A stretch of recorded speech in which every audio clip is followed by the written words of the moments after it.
ছোটবেলায় নিশ্চয়ই আমরা সবাই পড়েছি তাল গাছ এক পায়ে দাঁড়িয়ে সব গাছ ছাড়িয়ে উঁকি মারে আকাশেতে।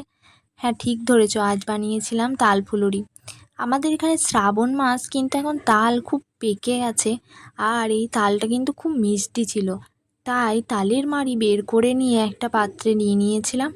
তালের মাড়ি খুব মিষ্টি হলে কিন্তু অল্প পরিমাণে গুড় দেবে তোমরা। এখানে আমি যে তালের মাড়িটা নিয়েছিলাম খুব মিষ্টি ছিল, তাই অল্প গুড় আর 100 গ্রাম সুজি আর পরিমাণ মতো ময়দা দিয়ে জলের সাহায্যে মেখে নিয়েছিলাম।